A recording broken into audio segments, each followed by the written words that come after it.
Well, good afternoon, everyone, and welcome. My name is Brian Mattiello. I'm the Vice President for Strategy and Community Development here in the Northwest region for Charlotte-Hungerford Hospital and Hartford Healthcare.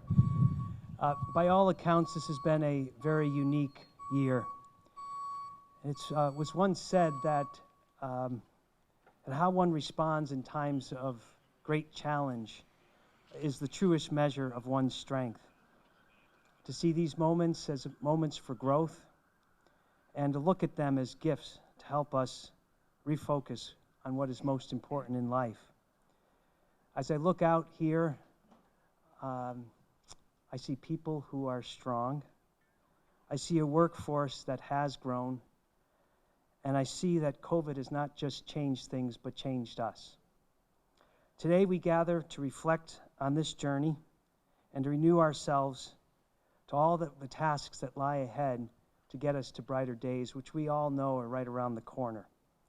And to begin to offer personal reflections on this last year and all that lies ahead for us, I call upon the President, Dan McIntyre.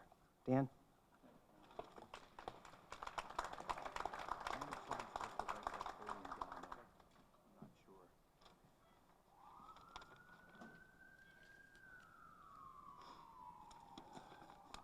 Thank you for being here.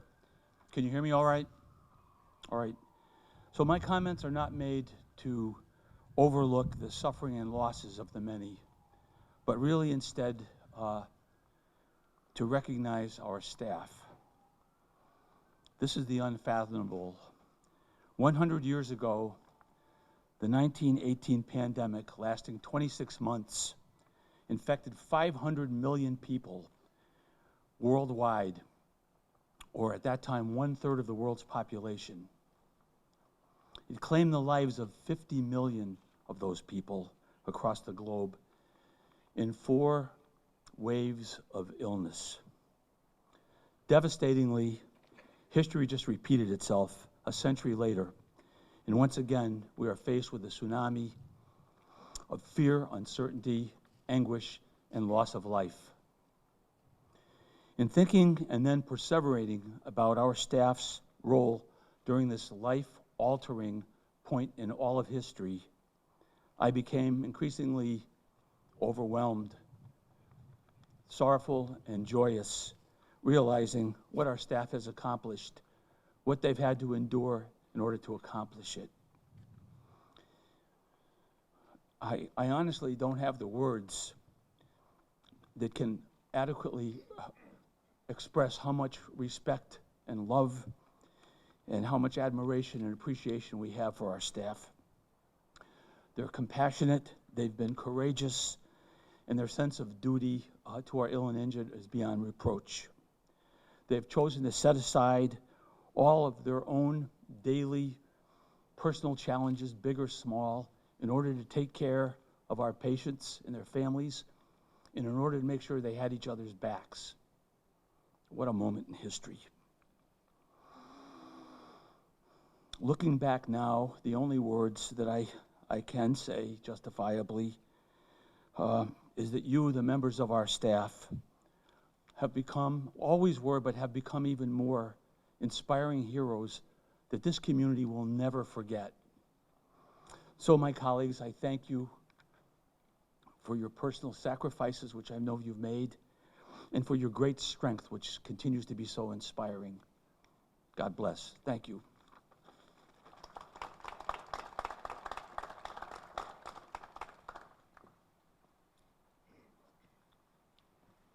And next, I call upon the President of our medical staff, Dr. Neil Mandel.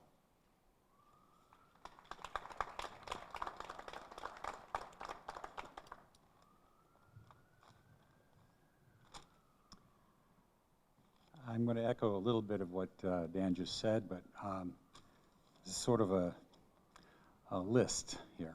When I was asked to speak, I basically, 3 words came to mind: humility, dedication, and compassion.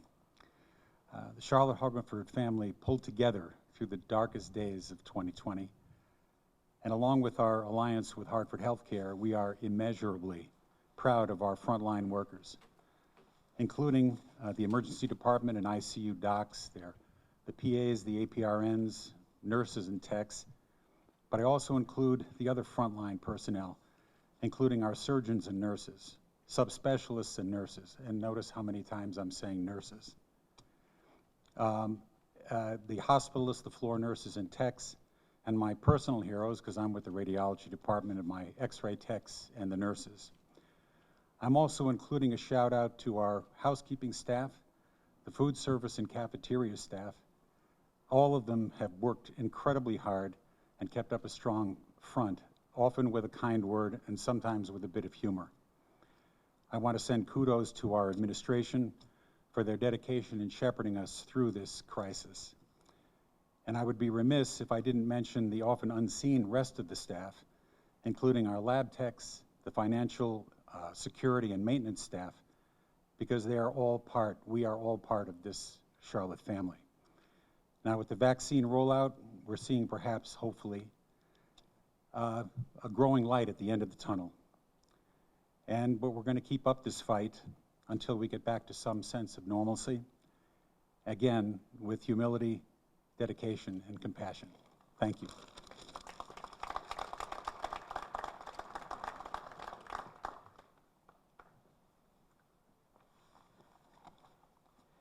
COVID offers us a reminder that we don't just serve this community, we're supported by it as well.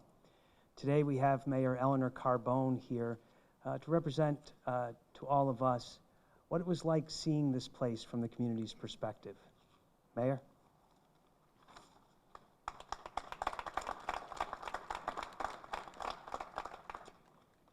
Good afternoon.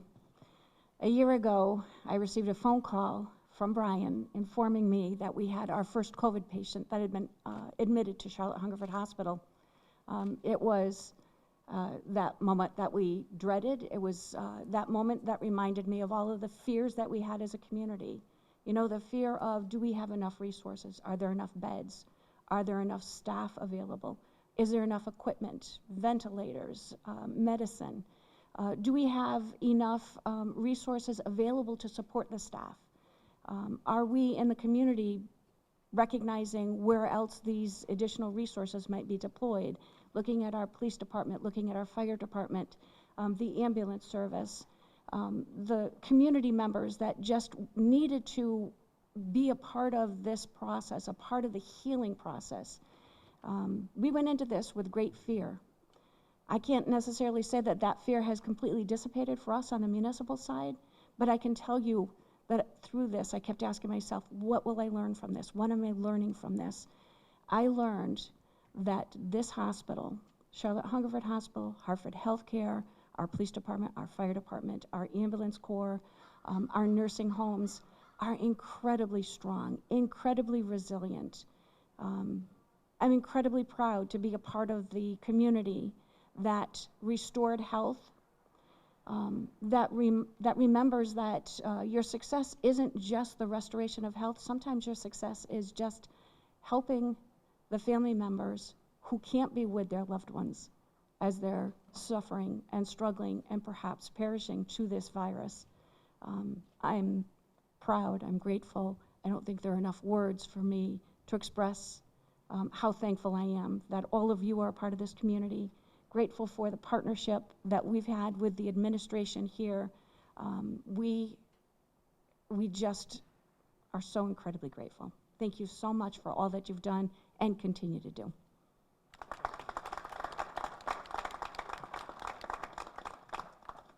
Thank you, Mayor. Yes. We now want to bring special focus to that special relationship, a patient and caregiver. It's always been special, but COVID brought it to a very unique depth where each part of that relationship left a distinct and lasting impression on one another. The next 4 speakers, 2 caregivers and 2 patients, will help us reflect on what this experience has been and how it has forever influenced that relationship. First, I call upon Dr. Hemal Patel, Chief of Quality here at Charlotte Hungerford Hospital.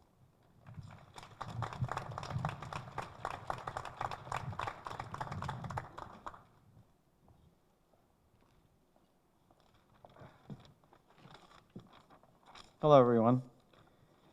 So, we've been on a roller coaster ride. We as Charlotte Hungerford family have seen many things over the past year. We have seen patients leave the hospital so debilitated from this disease. We've also seen patients not have the opportunity to leave the hospital and be with their family because of this disease.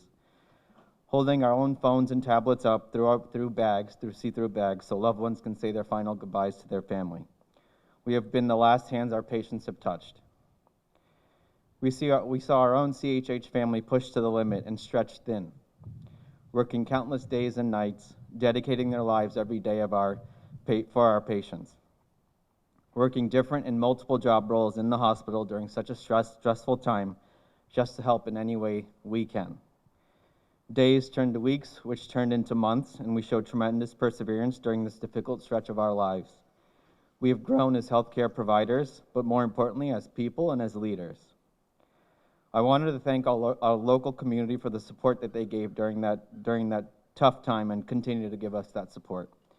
I wanted to thank every member of our CHH family in risking their lives every day for the greater good. I'm truly honored to come here to work every day and be with my family. Thank you.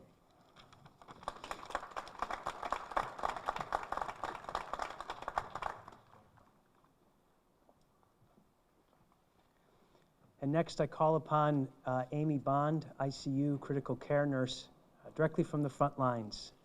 Amy?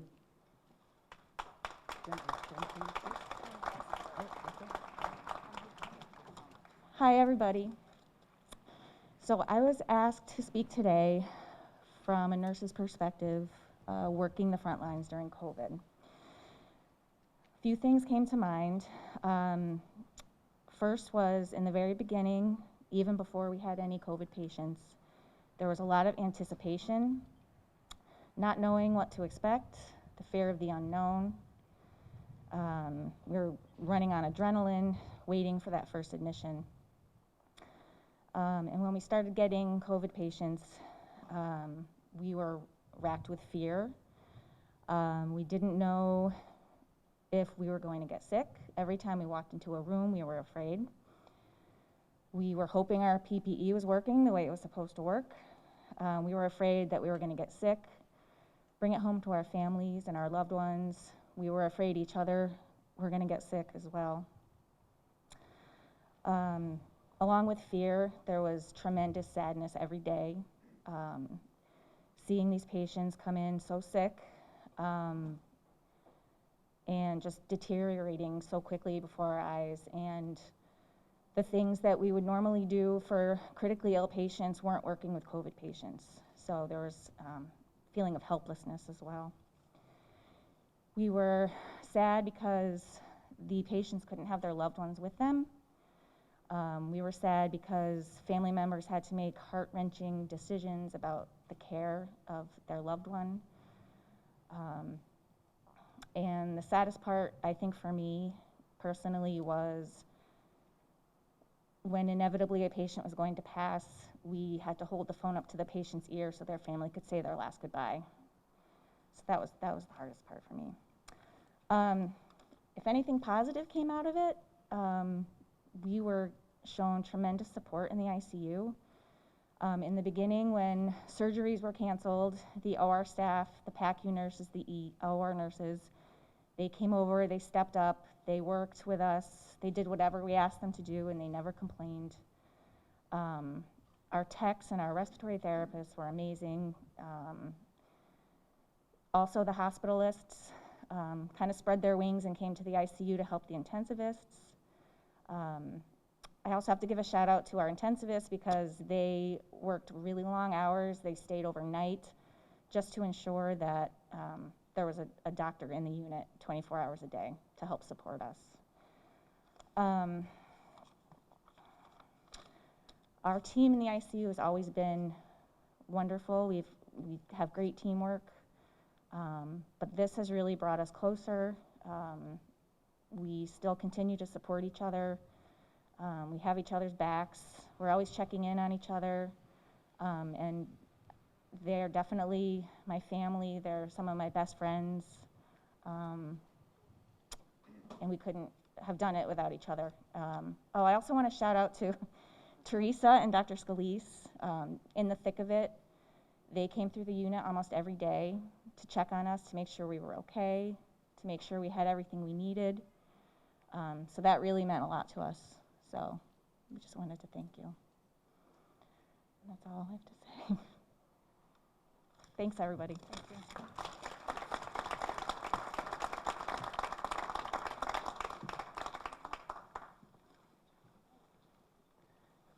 Amy was joined by Jennifer Bellafor. And you get a sense, by the way, how much teamwork really means to everyone. And Amy was just a little nervous, and so Jen stepped up with her. And that's what we do here, right? We're here to help each other. So I'm glad of that symbolism that represented. So with that, there were many firsts. We can count them in this last year. But one first that already the mayor has mentioned is our first patient, COVID patient. And that was Deborah Manchester. And Deborah has agreed to be with us here today. I told her how meaningful that would be to everyone here. And at this time, I'd like to bring up Deborah from Harrington.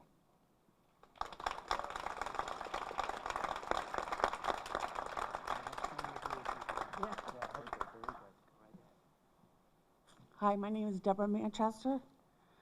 I was first one to have the COVID. I didn't even know I had it because I came here thought I had appendicitis. I had a fever for 3 days of 104. So I told my husband to bring me up, and they brought me down in the emergency room. They said that I had sepsis. Then they turned around, they did the COVID test, and I found out I had it. So I stayed here for a couple days, and then I was able to go home. But it was a scary thought, because with me having asthma and stuff too, I thought it might go to my lungs, but it didn't. But I want to thank Charlotte Hungerford for doing a good job and finding out that I had it. And I give all the caregivers and all the officers and EMTs and everybody that's been doing this COVID thing, being scared. But, you know, we just got to take it day by day. May God be with everybody. Thank you.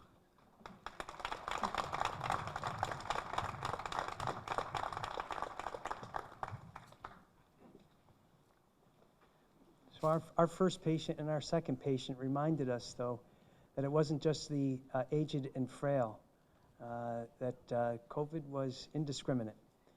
This next patient was young, vibrant, and was in need of care here for quite some time. This patient in particular left quite an impression on everyone during his time here. And when I reached out to say, would you join us here today? It would mean a lot to us. The answer was a quick yes. And for him, it was as emotional as us reaching out to him. Blaine Rogozinski is from Thomaston, a New Britain police officer, and I'll ask him now to come up and offer some reflections.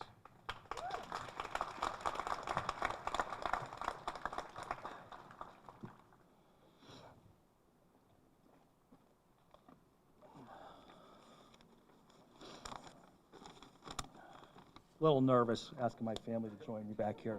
Amy. Good afternoon, everyone. First, I'd like to take a moment and recognize the people tragically lost from COVID-19 and their loved ones with a moment of silence.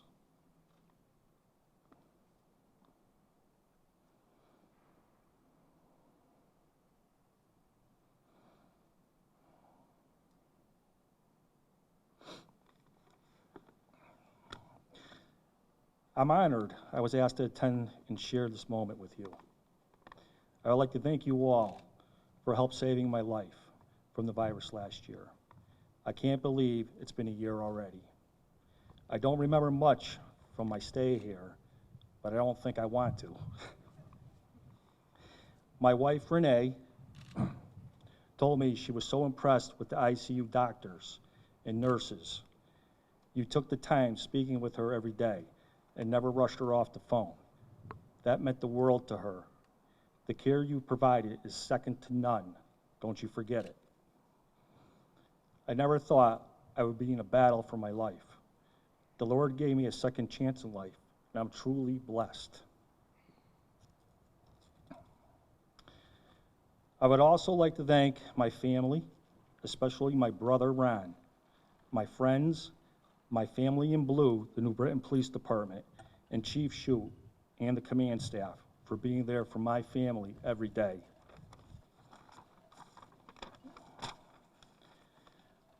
I want to especially recognize my wife Renee and my son Peyton. You are the world, and I love you.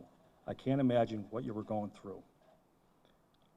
Our family has a special angel in the heavens above watching over us, our late son Noah Thomas. We lost Noah when he was just 5.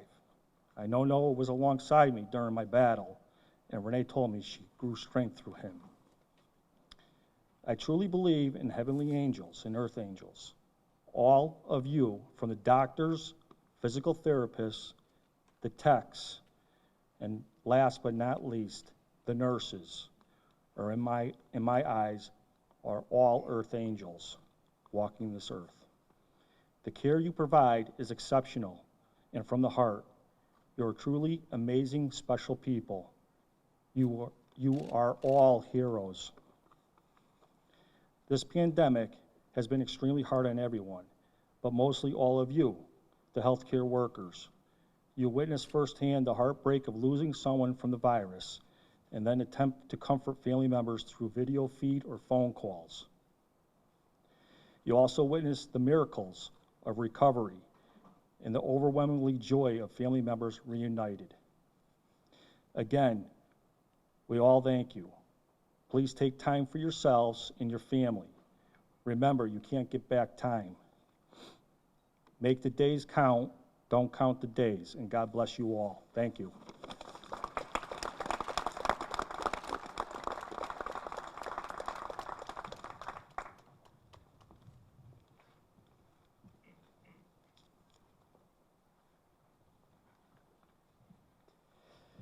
Thank you very much, Blaine. I love that last statement. So we all know that COVID has been more than just a physical journey for so many. It's been a spiritual journey for all of us. And representing our chaplain services, we have Father Tucker here to offer a blessing. Father Tucker? Yeah, sorry. What's that? Yeah, that's right. Okay. We've been over this service several times. And in fact, it's right here in front of me. And I skipped over a really important part. So you'll forgive me. Father Tucker, you'll forgive me, right? Very good. We have some gifts that we'd like to give to our 2 patients, and I'd ask Dr. Patel and Amy Bond to come forward and present them.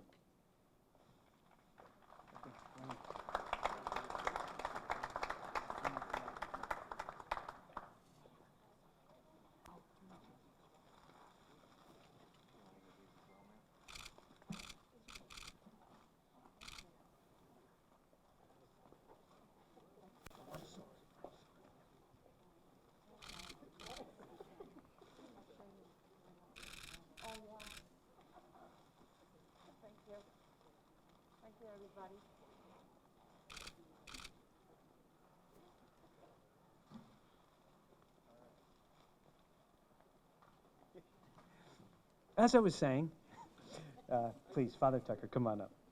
Thank you.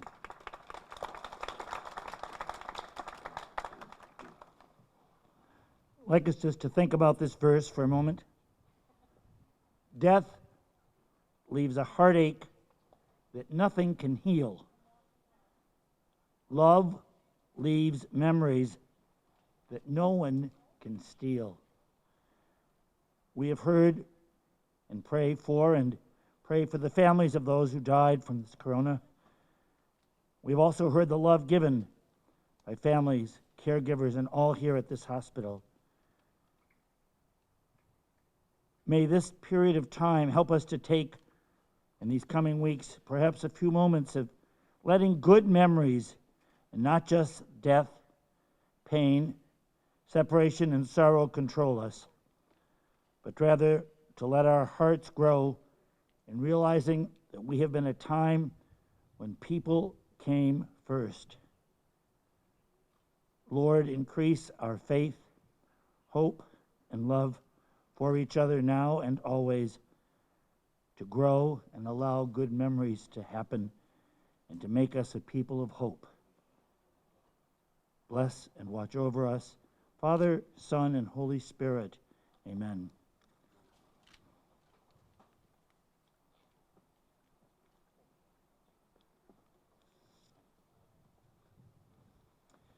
And next, I'll call on my colleague, John Capabianco, Vice President for Operations, to lead us in a moment of silence. John?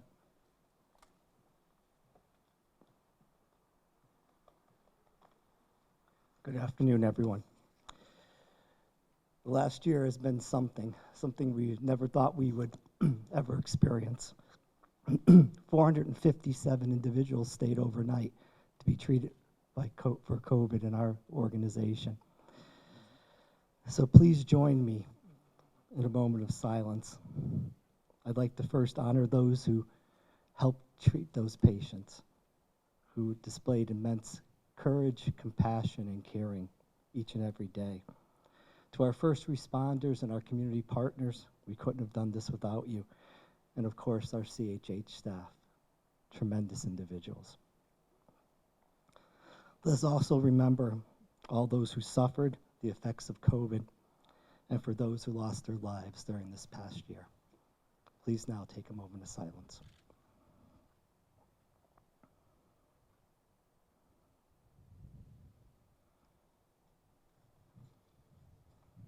Thank you.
That was Matt Valenti, retired school teacher here in Torrington, and a very talented musician, as you all found out. This actually concludes our ceremony, but shortly we will be having a flyover from LIFESTAR. To John's point, the best part of doing this work is we do it in partnership with others. And they're flying over to show their appreciation and the value that they place on our partnership together. In closing, I just want to leave you with this thought. As human beings, we are impelled to health. We are impelled to heal. Despite the loss that we've all experienced in this past year, we have actually become more resilient as a humankind. And as we stay on this road to recovery, let us remember what we've witnessed in this last year, and may our best impulses drive us forward to better days. Thank you for sharing in this moment, and thank you for all that you stand for. I think I hear LIFESTAR in the background. Thank you.